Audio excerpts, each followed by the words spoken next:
If you're receiving this recording, it's either because your student is enrolled in my College Credit Plus English classes or my capstone course, or because we've somehow got your email address mixed in with that mix. So feel free to delete if your student is not in one of these classes.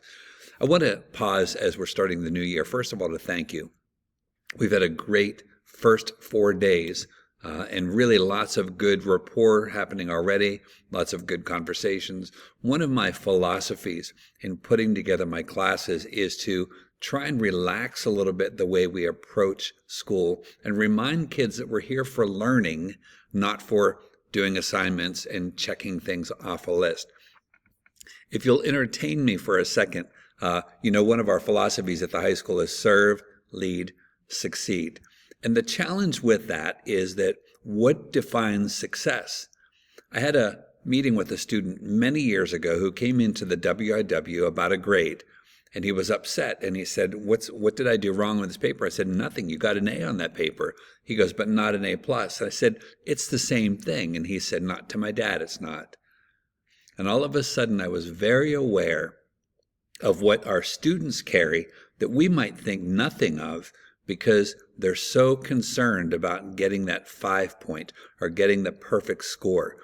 It's not realistic to always do well. We know as adults that some of the times in our lives when we have had the most growth and the most success are the times when things didn't go right.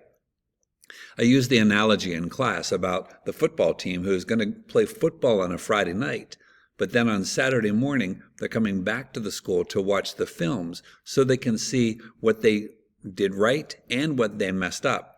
I said in almost any other context, we give ourselves that room to evolve and to practice and to process, but somehow in academics, we don't give ourselves that same grace. So I'm not spoofing the motto for the school, but I am suggesting that part of the best learning this year will come from taking a chance. And if it doesn't work, we keep going. And if it works, you've learned something new.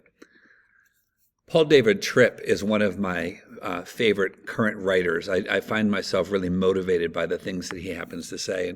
And he listed in one of his texts these as the questions that adolescents deal with. And I would venture to say that many of us as adults deal with them as well, in some version or another. But I watch the hesitancy in a high school class when kids come together because nobody wants to stand out for the wrong reasons and nobody wants to say something that might go the wrong way. And, we've learned not to take risks. I used, again, the analogy in my class. I said, if you were a kindergarten class, I wouldn't even get the word volunteer out of my mouth before every hand would be up. And every time I ask a question, every hand would go up. And I said, but look how it is in your high school classes where we're much more edited and much more reserved. And again, obviously, we all would say there are times you've got to read the social moment. You've got to follow the cues of how you're supposed to be. But there are also times where it matters for you to speak up and to be a participant in the conversation that's happening. Toward that end, the rules in my class are always the same. Honor yourself, honor others, honor the experience. Can you proactively support the people around you in a way that makes their situation better? And I've made the conversation. Part of that deals with if you're honoring yourself, you're coming to class prepared. You're using your voice in the class. You're willing to take risks in the class. You are ready to try some new things in the class. Honoring others gives others that opportunity to know that if they're taking a risk, they're going to be supported.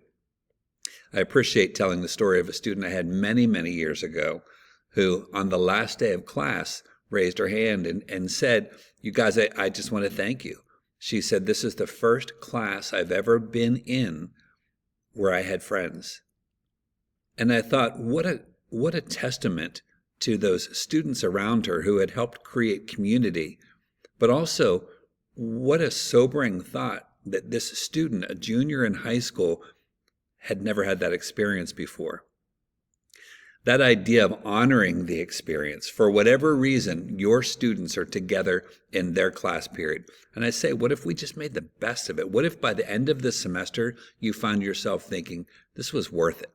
I've learned something here this year. And so this is the philosophy that guides the way I'm going to be working with your students, and also the things I'll be mentoring them. And how do we connect? I love when my students say, we don't have conversations like this in other classes. And it's because that's a focus. Like as we're trying to become better communicators through writing, it makes sense that we're reading, that we're talking, that we're listening, and that we're engaging in that critical thinking, which for some is a bit of a lost art. I can't pronounce this guy's name. One of my students said it's Goethe, something like that. But you've seen this quote before, and again, this reality. It's a little bit like the maxim: raise up a child in the way he should go, and he will not soon depart from it. I told my kids, you're at this awkward place in life. You're not children anymore, where someone tells you everything to do, but you're really not adults yet, where your brains are developed and ready to process some of the challenges in life. It's that weird in between place, but it's the place for us as the adults in these kids' life to step back a little bit and see what they'll do in this moment. And again, it connects to that serve, lead, fail idea that take a risk. If something doesn't work, let's talk about it. Why didn't it work? What will you do next time? How can you grow? So this idea of giving them some wings, particularly I want to say for the students who are in the College Credit Plus classes, they're now college kids officially. As a matter of fact, there are FERPA rules that apply to them as college students, unless there's some type of a waiver that you sign. We'll talk more about that in just a second. But it's a really good place for them to be mentored in a safe setting while they experiment with what it looks like to be a college student. My encouragement to you is this: while there certainly are opportunities to continue engaging in monitoring grades and so forth, I've already said to your kids, I'd like to see you guys initiate conversations. Sit down with your parents and let them know what you're doing in class. Let them know what's working for you. Let them know what's not working for you.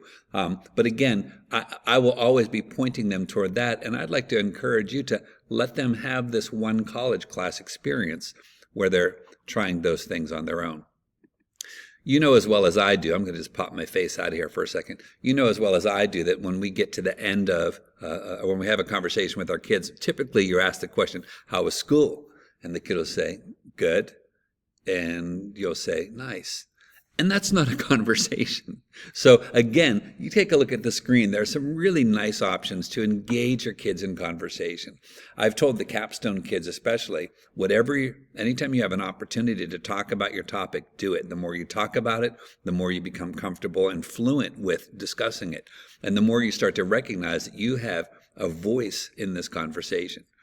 One of my privileges has been to have emails from parents over the past couple of years who will say, yeah, we were talking about that article you read in class, or we were talking about how you approached a certain thing in class. And to recognize that kids are carrying home something that they're enjoying during the day is really kind of nice. So at any rate, that's the quick overview of who I am, what my approach is with your kids. I'm looking forward to a great semester, and I'm confident that your kids are going to find a great experience as well.